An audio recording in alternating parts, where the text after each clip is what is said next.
isang liblib na baryo sa probinsya ng Antique, may nakatirang dalagang nagngangalang Lira. Kilala siya sa kanilang lugar bilang tahimik, magalang, at may kakaibang ganda. Maputla ang balat, tila laging malamig ang mga daliri, at bihirang makitang kumakain ng sabay sa iba. Maraming nagtatanong kung bakit, pero palaging ngiti lang ang tugon niya. Nakatira si Lira sa lumang bahay sa dulo ng kakahuyan, isang bahay na iniiwasan ng mga taga-baryo tuwing dapit hapon. Ayon sa matatanda, doon daw nakatira ang mga tagalabas, mga nilalang na hindi tao. Ngunit dahil sa kabaitan ni Lira, natutunan ng mga tao na huwag na lang mangusisa. Isang gabi ng pista sa baryo, nakilala ni Lira si Ellie, isang baguhang guro na bagong lipat mula sa Maynila. Sa unang pagkikita pa lang nila sa plaza, habang may tugtugan at ilaw ng mga parol, tila tumigil ang paligid. "Mag-isa ka lang?" tanong ni Ellie habang inaalok ang baso ng malamig na sagot gulaman. Ngumiti si Lira. "Oo, hindi ako sanay sa ganitong kasiyahan." "Sayang," sabi ni Eli. "Mas masaya sana kung may kasama kang sumayaw." At doon nagsimula ang kanilang pagkakaibigan. Araw-araw na dumadaan si Ellie sa bahay ni Lira. Magdadala ng prutas, minsan pandesal, minsan kape. Kapag dapit hapon na, mauupo sila sa balkonahe at mag-uusap tungkol sa mga bituin, sa lungsod, sa mga pangarap. Ngunit may isang bagay na lagi niyang napapansin. Kapag gumagabi na, biglang nagbabago si Lira. Nagiging tahimik, matalim ang tingin, at parang laging nagmamadali pa uwi. Isang gabi, nagtanong si Eli, "Lira, bakit laging takot kang abutan ng dilim?" Ngumiti si Lira pero malamlam ang mga mata. "Hindi ako natatakot sa dilim, Eli. Natatakot ako sa sarili ko." Hindi na muli pang nagtanong si Eli. Ngunit simula noon, hindi na siya mapakali. Ang lihim ng gabi, isang gabi ng malakas na ulan. Habang pauwi si Ellie mula sa paaralan, nadaanan niya ang kakahuyan malapit sa bahay ni Lira. Sa pagitan ng kulog at kidlat, may narinig siyang ungol, mababa, parang mula sa hayop. Sumilip siya sa dilim at ang nakita niya ay hindi niya makakalimutan. Isang nilalang, may mahahabang kuko, pulang mata at ngisi ng halimaw. Ang nakasubsob sa katawan ng baboy ramo.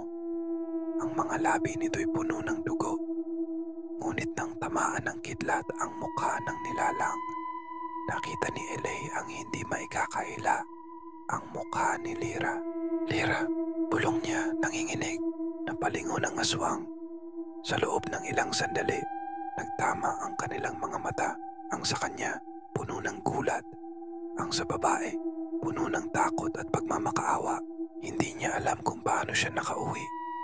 Ang tanging alam niya, umiiyak siya buong gabi. Kinabukasan, hindi pumasok si Eli sa paaralan. Sa halip, nagtungo siya muli sa bahay ni Lira. Tinawag niya ito mula sa labas at ilang sandali lang lumabas si Lira. Mahina, maputla, tila may sakit. "Alam mo na," mahina niyang sabi. Tahimik si Eli. "Bakit mo tinago?" "Dahil alam kong hindi mo ako maiintindihan," sagot ni Lira. "Hindi ko pinili kung ano ako. Minana ko ito. Pero sinubukan kong maging tao para sa'yo." Lumapit siya kay Eli at sa kabila ng lamig ng hangin, marahang hinawakan ang kamay nito. Tuwing kabilugan ng buwan, nawawala ang kontrol ko. Yun lang ang gabi na nagiging totoo ako. Pero hindi ako pumapatay ng tao, Eli. I swear. "Bakit mo sinasabi sa akin to?" "Dahil gusto kong malaman mo bago ako tuluyang mawala." "Anong ibig mong sabihin?" "Kapag may minahal kaming tao, unti-unti kaming namamatay." Pag-ibig sa gitna ng bangungot, lumipas ang mga araw at sa kabila ng takot, mas lalo silang naging malapit. Hindi na iniwasan ni Ellie si Lira, bagkus mas minahal pa niya ito. Tuwing dapit hapon, naghahandog siya ng mga bulaklak na pinita sa daan at si Lira naman ay magtitimpla ng tsaa na laging malamig sa labi. Ngunit habang lumalalim ang kanilang pagmamahalan, mas nagiging mahina si Lyra. Lumalabo ang mga mata at minsan, bigla na lang siyang naglalaho sa gabi hanggang dumating ang gabing kabilugan ng buwan. Pinalaan ni Lyra si Eli. Wala kang dapat marinig, wala kang dapat sundan.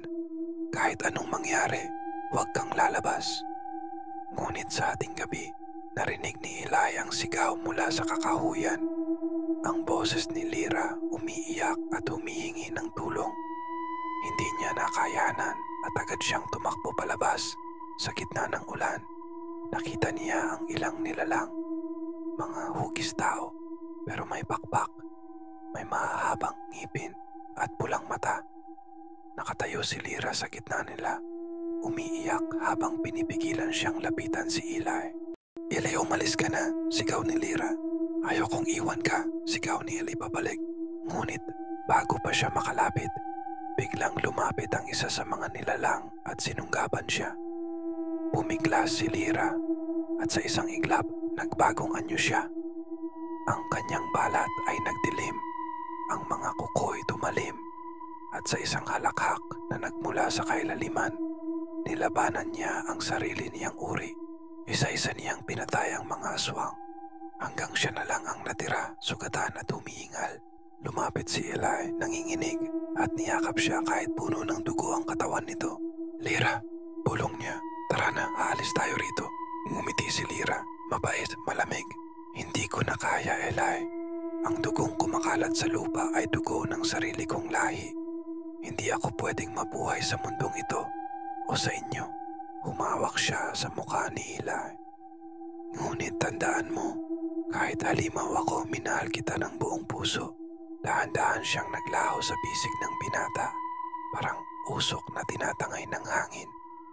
Sa lupa, naiwan lamang ang abo at ang pulseras na gawa sa mga dahon ng gabi-gabi, ang tanda ng kanilang pag-ibig. Pagkatapos ng lahat, lumipas ang mga taon. Si Eli ay tumanda sa baryo, hindi na muling nag-asawa. Sa bawat kabilugan ng buwan, laging may kandilang nakasindi sa may bintana ng kanyang bahay. Sabi ng mga bagong salta, tuwing hating gabi, may babaeng maputla ang balat na nakatayo sa labas ng bintana ni Eli.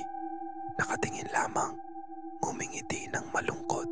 At kung papakinggan mong mabuti, sa ihip ng hangin ay maririnig mo pa rin ang bulong. Ang pag-ibig ko, Eli, hindi kailanman mamamatay kahit ako'y halimaw.